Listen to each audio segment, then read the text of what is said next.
Forget overnight success. This is real. From single mom to a six-figure business, Teresa's journey is raw, inspiring, and 100% achievable. Let's dive in. Thank you so much for having me. It's so lovely to come on here and have a chat with you about it. So, basically, for the past 10 years, I've had my own business and I've always been in marketing for 20 years almost now, which feels like I shouldn't be that old. But I've been in marketing and I started my business 10 years ago. And about 8 years ago, I moved into the online space. So I had seen all these amazing people earning all this amazing money. And I thought, I want a bit of this. This is the life I want. And I started speaking and I started sharing how to do marketing for small businesses. And I built my online business. And I was kind of dabbling in a few different things of like trying out different systems and doing different things. And someone had said to me, I was over in the States because I'm based in England, but I'd gone over to the United States to do a conference, or I was heading over for a conference. And someone said to me, have you seen the Kajabi conference? Which I had no idea at this point what Kajabi even was. I think I'd heard about it from one of the people I followed, but hadn't used the system, didn't know what it was. So I was like, okay, let me have a look at this conference. And it was like a who's who of online business owners. It was like Jasmine Starr, it was Amy Porterfield, James Wedmore, it was Rachel Hollis was there, Brenda Bouchard. Like, it was insane lineup. So I thought to myself, I want to go to the conference. I'm in the States anyway at that time. I want to join this conference. So I had a look, and you had to be a Kajabi customer to join. And I wasn't a Kajabi customer because I hadn't used Kajabi. So I signed up for a free 14-day or whatever it was, bought my ticket, and then cancelled the subscription. That's great. That's so smart. Yeah. Well, I literally just wanted to go to the conference. Like, I wasn't Yes. bothered. Wasn't interested in the system. Like, I'd got other systems. I'd got a tech guy that worked for me. Anyway, I went to this conference and it blew me away, right? It wasn't just the speakers that were phenomenal. Obviously, everybody in the room loved Kajabi, right? Which was so funny because I literally was like the only one who didn't use it. The one who canceled the free trial. Honestly, and I remember having conversations with like Jay Cron and Kenny and stuff, and I was like, I don't have Kajabi. Like, I literally just came to the conference. So I watched the entire conference. It was like 3 days long, I think. It was so good. And everybody raved about Kajabi. And they never tried to sell it, obviously, because these were Kajabi customers, so they weren't going to try and sell it. But they were just awesome. They were just so, so good. The way they cared about their customers, the way people talked about the system, the actual event that they had put on for their members, like, it was just brilliant. So before I'd even left the States, I'd signed up for a year. So I literally left the conference, signed up for a year, and thought, I'm moving everything over from all the other systems that I used all over to Kajabi. If I may ask, what were the things that you were using? Were you in WordPress? Were you in Squarespace? Yes, so I have a WordPress website, which I still have to this day because I have someone else who does my website for me. But I was using like Wishlist Member for my membership, something else I was using Infusionsoft for my emails. I was using Lead Pages for my landing pages, and all of these systems on their own were great. Like, I really, really liked them. But for me, the one thing that I've always done in my business is I have been able to do all the things that I asked my team to do, and I couldn't do that with the tech. I was really reliant on someone else. That wasn't my skill set. When it came to that side of the business, it made me really nervous because I was like, what if this person who's working for me disappears tomorrow? What if they don't want to work with me any longer? What if one of these systems goes down? And it just made me really, really nervous. So for me, what I'd got from the Kajabi conference and from all those people talking about it was that how easy it was to use, how user-friendly it was, and just the fact that everything stayed in one space. But when you say business, you talked about a membership. Do you have courses? Can you tell us a little bit more about your business? Yeah, sure. So basically, I work with online business owners. So course creators, membership owners, coaches. So I help them with all aspects of business. And then last year I qualified as a coach. So I also coach them as well. So I do that through a membership, a mastermind, one-to-one stuff, strategy days, and I have the occasional odd courses here, there, and everywhere doing different things. So yeah, I have got a real like breadth of different things, and it's all hosted on Kajabi. Other than my website, and my website is purely down to the fact of I wanted something very bespoke and I didn't want to have to go to the effort of making it. So I can do everything else on Kajabi. I actually have a couple of team members based over in the Philippines, my amazing Johan, who works full time for me and I adore her, has done for years. And she can use Kajabi as well now. So basically, I learn everything and then I taught her what I needed her to do. So she can do all the things I needed to do, but I know how to do them. So if God forbid, I pray this never happens, but if Johan decided to leave me, I know I could pick everything back up and I know how to do it. Whereas I couldn't have done that before. For me, I just feel like I feel much safer in my business and much more like I'm in control of things, much easier being in Kajabi. And at this point, can you say that you have a life, a business that is really built around your life? Oh, with Kajabi? Because somehow this is like what we are promoting, no? With Kajabi, you can build your business around your life. Do you think you have achieved it? 100% I do. Yeah. One of my things is, and I have a podcast that's called Your Dream Business. And I don't mean it from a kind of like, oh, you can get to live on the beach and earn money while you sleep. It's not about that. It's about what is important to you right now and how can you make that work? And how does it work with the season of life that you are in? So your season of life might be that some of my clients and members, they have young children, so they want a business that very much works around them being able to do the school run or go and take the afternoon off to go and watch, at the moment this time of year there's all the Christmas things that are going on with the children. So some people want that, some people have older children.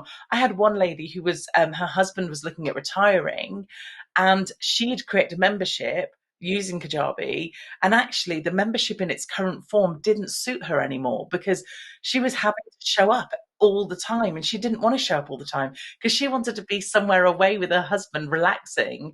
So we changed up how the business looked. And so for me, my business is very much about, does it fit with me and my life? Does it make me happy? Like, so at the moment, and just for interest's sake, so we're doing this interview and it's 7:20 in the morning for me on Monday morning, right? Now, if you told me I had to go to a job and be in work for 7:20, I'd have been like, oh, no way. Like, that would be dreadful. I don't mind this one little bit. Like, I love what I do. I love that I get to help people. I love that I get to run a business how I want to run a business. And yes, it might not be how I might not earn seven figures on a launch. I might not, be bringing in that kind of money, but I am bringing in more money than I could if I worked for a job. And I get to do it with something that I adore and love. And I get to stand on stages and speak to people and I get to interview amazing people. Like, it's just the best. I honestly, my husband jokes that when things are hard, because they do get hard, and sometimes, things get difficult and the sales don't go as you want them. And when times like that happen, my husband goes, do you think you'd ever get a job? And I'm like, do you know who I am? No, I'm never working ever. Like, I would be the worst employee. I would hate it. So yeah, I think, for me, I could never do anything else. Like, this is my world. I love it. But did you come from an employment period also? Did you try it? And there's something that made you decide, this is not for me, I'll launch my own business? So I had worked in corporate for 10 years in marketing. I'd done my degree. I'd done 10 years in marketing for other companies.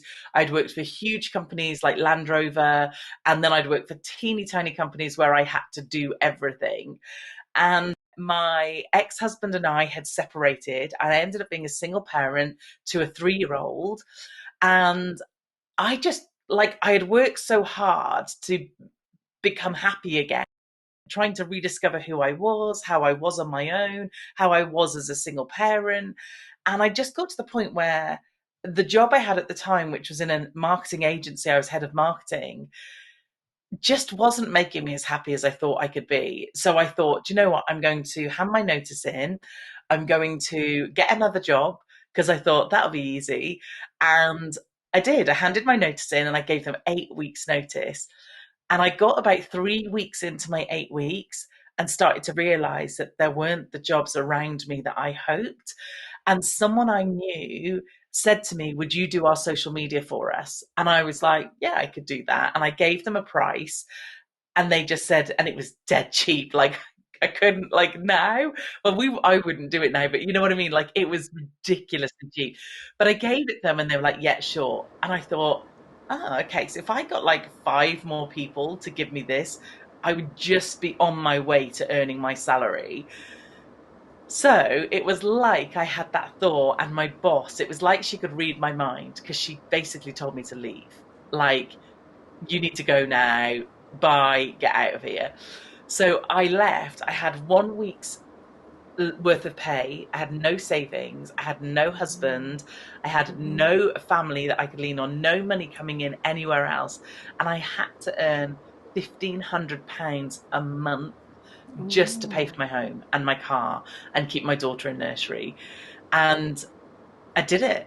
I somehow went out there, worked my backside off, and managed to bring that money in.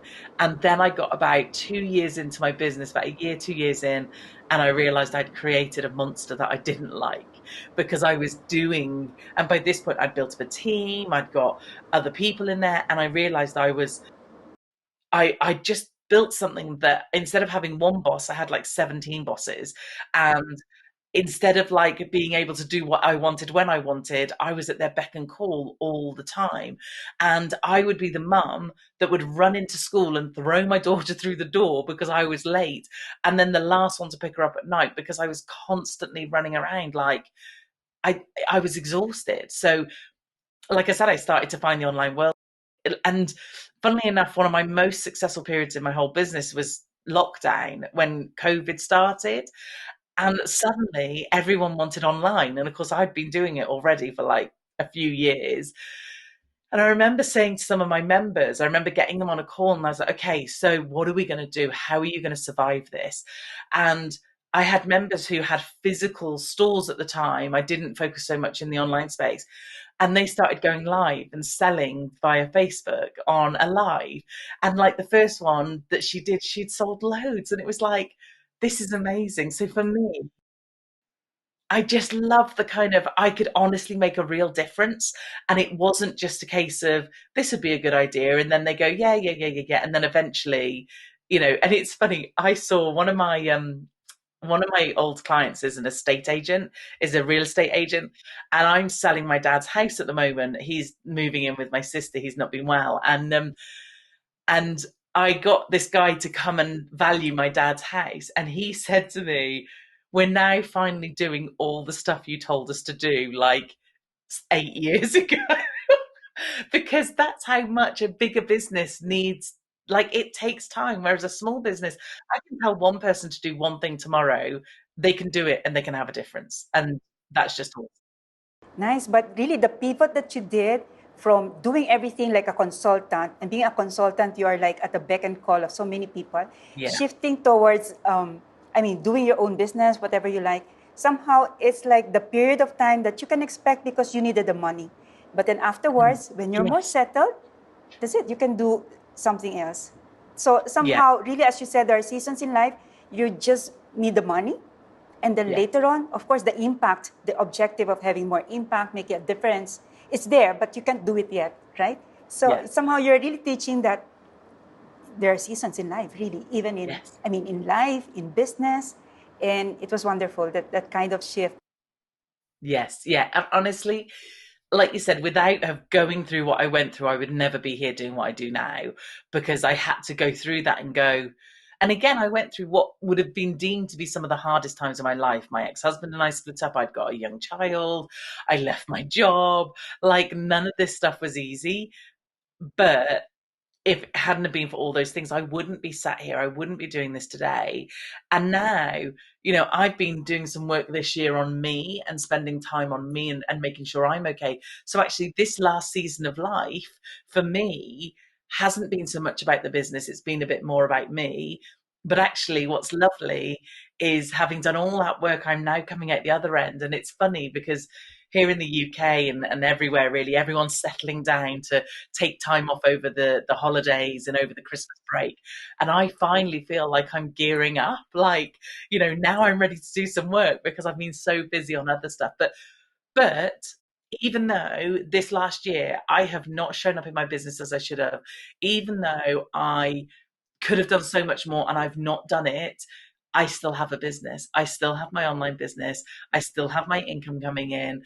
Is it as big as it could have been? No, it's not. But I still have money coming through the door. If I'd been working for clients and had to say to those clients, do you know what, I need to stop because doing this stuff is hard, I wouldn't have a business. Whereas I do because I have an online business. So somehow right now you have passive income because you could stop, but Yes. still there's income coming in. So, but that Yes. is built over years. It's not Yes. day Yes. one. You can actually do it. So it's a very 100%. inspiring story. Thank Yes. you. And what could your daughter, since she has lived through all of this, what do you think is that one lesson you could give to your daughter, having lived the two of you Yeah. from Well, that time? she's 14 now and is 14 going on 24. I think for me, she knows I work really hard. However, she also knows I love what I do, and that although I'm fortunate that that's the case, it's not because I'm lucky that I've got this. It's because I've worked incredibly hard and made some scary decisions and been brave. And I think for her, one thing that happens here in the UK, and I don't know about everywhere else in the Philippines, but it's very much based on what job are you going to do? Who are you going to work for? What job? And it's like, who says you've got to have a job? Like, you have to work hard. You can't just do nothing, but you can create something. And I think her seeing that, and also for me as a parent, knowing that I could provide for her on my own was really empowering. Like, I love my husband now. I adore him. I never want to be without him. However, if something happened between him and I would be fine. And there's something very there's a huge confidence for me, and I think specifically as a woman to be able to go, I can hold my own and I can look after myself and I can have an income for myself and fund my own family and my own life. And yeah, so hopefully, like, she's a little bit inspired. She's seen me speak a few times. She's come to a couple of things. She used to, I don't think she does this now, but she used to say to her friends at school, she used to Google my name. And obviously when you Google my name, I come up. And she used to be like, that's my mum. That's my mum. She's famous. I'm Nice. so not famous. The best result of the business, I think, is that your Yeah. daughter is very proud of you. I hope so. I hope so. Like I said, sometimes she doesn't get it. Sometimes it's like, why are you working all the time? Or why? And for me, I have to say to her, like, so in the summer holidays and things, when I'm at my desk, and obviously I have an office at home, and I'm like, if I went to a job, you would have to go somewhere, and you don't. You get to hang here in the house. I can stop and have lunch with you and do things, and and I get to pick and choose when things are. But sometimes I have to work really hard. Sometimes I do have to get up early for calls, or do calls very late, or have a full back-to-back day of calls. Like, that is my job, but I never hate it for a minute. Like, I love it so much. Very good. And does your own experience lead you towards some clients like women to teach them really to be working hard, try to be independent? Does it actually lead you towards them, or you just Yes. find them? Yeah. I think the other thing that's really interesting that I try and promote is, obviously I've done XYZ and I've got to an XYZ level or done certain things. That doesn't mean it's going to be right for everybody. And also it's about deciding what you want it to be. So if you want it to be, a part-time job and you only work 2 days a week, then great, go for that. Can you expect to get the same results as if you work full time? No, you can't. But that's okay. So it's more about, for me, I guess, sharing my story from a kind of inspiration point of view, but also saying to them, but this is my decision. I decided that this was the life I wanted, and this is the job I want, and this is the money I want to earn. And therefore, I am willing to do the work that that takes. You don't have to. And there is nothing wrong with it, because that's the other thing. I think predominantly in the online space are males. I think there are lots of people in there who don't have family commitments, young children commitments, older parent commitments. And therefore, when they're talking about, it used to make me laugh. One of the books I read years ago was Miracle Morning or 5 a.m. Club or whatever it is, about the morning routine. And it was like, you obviously don't have a 4-year-old, because if you did, you wouldn't be getting up and doing all these things. You were just grateful for the sleep that you could get. And I think that's the thing. I think sometimes as online business owners specifically, we look to the big people in this world, and we look to the people we aspire to be like, and we wonder why we haven't got what they've got, when our lives are completely different and we have completely different things that are important to us and that we need to factor in. And rather than feeling guilty, or rather than feeling like they failed because they don't have XYZ, I want them to go, no, I have made a conscious decision that right now the most important thing in my life and my world is this. And therefore, because I know that, I'm not going to be sorry that I'm not earning a 6-figure launch, or I'm not showing up like this, or my membership doesn't have 5,000 people in it. Like, and that's the other thing, you know, when I look at my membership, it's a very small membership, but it's a higher cost. So I've actually got about 40 people in my membership at the moment, but the cost is $222 a month. So for me, the reason I charge that is because I give them so much of me, and because I know, like, you could literally go down the list of people in the club and I could go, that's what they do. They've got kids. Their children are this age. This is what's important to them. And I can't give that devotion and attention if I had 5,000 people in there. So for me, I purposely pulled up the price point so that I could keep those numbers low. And that's the thing, it's making it work for you. We get to choose what we want our business to show up like, how we want to show up, what type of business we want. Like I said, although I will happily take the income, I give too much to the people that are in my world, to the fact of I couldn't physically have a membership that had thousands of people in it. I just couldn't. I don't know how I would manage that. So for me, I would rather go higher price, lower numbers. Wow, and that's amazing. 220 pounds is like, is that something like also a done for you? Is there something there No, that's no really done for you. commanding so much of your time? So they get a coaching call every month, and I stay on for as long as I need to stay on and answer those questions. They get a mindset session with me every single month. So we go through an activity. So it could be like a workshop on the wheel of life, or imposter syndrome, or setting boundaries, or goal setting. We also do quarterly goal setting. We do annual goal setting. So for me, it's much more hands-on in terms of, it's as if they're working with a coach, but they're in a more larger group setting.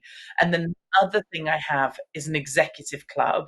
So this is like the mastermind level, and there's about 18 people in there. And that is more of me. So they get more calls. But again, this is the thing, right? I love being on those calls. I love coaching people, supporting people. I am one of these people that, like, if I see something on social media that I think, oh, one of my members could do this, I will forward it them on social media and go, you could do this. Like, that's how I like to work. So I like showing up for all those calls.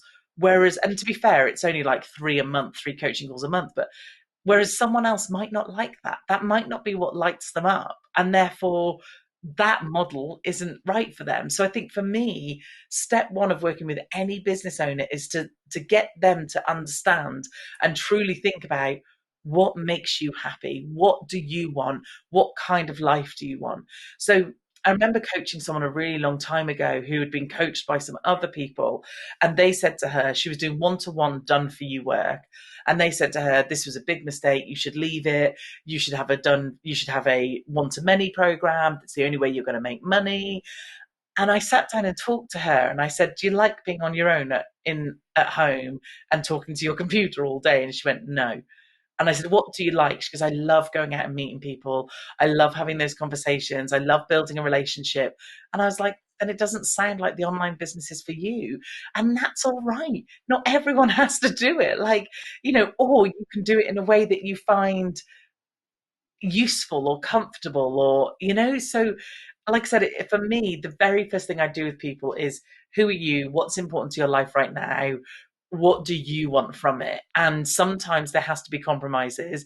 Sometimes it's like, okay, well, we can't have all the things we want. So if you had to prioritize them, it's like buying a house. It's like, yeah, I want the huge garden. I want the massive kitchen. I want the beautiful bathroom. It's like, yeah, well, I can't have all of that for my budget. So what am I willing to kind of negotiate on? So it's the same in deciding a business. But then what we want you to do is to be so empowered in that business to be like, no, I have created something that I love and adore and I'm so passionate about that I'm not going to be distracted when other people go, you should charge more, or when other people go, you could earn so much more if you did this, or, that's just noise. Whereas when you know where you're heading, when you know what you want your life to look like, then you can just keep going for it. You don't have to be distracted by this other stuff. Right. It's a lot of value because you don't just give skills, you give confidence, you give serenity, Yeah. you give peace of mind. Yeah. This is my turf. This is what I want to do. Wow, that's really a huge value for them. And that's why I was thinking it's more of group coaching rather than the typical membership. It's really group coaching, really individualized because you have a small group. You're giving us, being new in the business, I've just been full-time in September. I've been learning a lot from all of you. And really, from this, I really thought, wow, that is something that it's like light bulb that you don't have to have 500 people in a membership. Because when I start opening it, I thought, I don't think I like it. It's like, yes, and that's okay. That's okay. If you I don't really like thought, it's your business. yes, And yes. when that lady whose husband was retiring came to me and she said, I'm thinking of closing my membership and changing it to something else that fits. She goes, but what will people say? And I was like, and who cares? Like, you're living your life, not them. Like, it doesn't matter what they think. You're building something better for you right now. And this is the other thing that's so beautiful about the season of life thing, is it can change. Probably the last one that I would need is your advice to women who have gone through the same experience as you, being a single mother, and really trying to find yourself still, like you were younger then. What would be your advice to them? Gosh, that's a great question. I don't think I've been asked that before. I think my advice would be to believe there is more and that you can have more and that you can do what you want to do. It is going to be hard. You are going to have to work hard. But if I've learned anything being a single parent, we are not afraid of working hard because that is our default. Because to be a single parent, you've got to work really hard. But to know that you can have something better for you and your child, and to find those people out there, to find those people who you can, be inspired by and motivated by, but to spend a lot of time on you. I made the mistake of not thinking there was anything in this mindset thing. Like, I'd done marketing my entire life. I had a degree in it. So I knew how to market. I knew how to create businesses from a marketing point of view. However, I drastically underestimated how much my mindset would have to do with it. And it was when I mastered that I really started to fly. So I think investing in the mindset piece, investing in the coach, again, I've worked with my coach for years and years and years now, and she is invaluable. And I think as well, as women and as single parents, our priorities go to children and go to the house and go to living, and therefore investing in us feels very wrong and foreign and like it's an indulgence. And I'm telling you now, it is not an indulgence. Investing in you and your business is one of the best things that you can do to help you progress, because you need that help. This isn't easy, and you are going to need that support. Right. Initially, it's really survival. In the end, it's really like you've Yeah, got to just live the literally put life, food the on the table. circumstance that you have, right? Yeah, and it was. And I think that's the other thing that's super interesting. When people come to me and they say, this is the business I want to create, or this is the thing I want to do, one of the very first questions I ask them is, can you pay the bills? Like, have you got money coming through the door? Because if that's your first priority, if you just have to make money, then my advice is going to be very different to if you are in a position where, you know, you have got money to pay the mortgage, you know. So for me, sometimes, like you said, sometimes you just have to go out and make money, and in those first 12 months, that's what I had to do. And that suited the done for you stuff, really suited that, because it was much easier to bring money in that way for me anyway. So and it didn't mean that I couldn't have my dream. It just meant that at that point, that's what I had to do. That season of life required for that.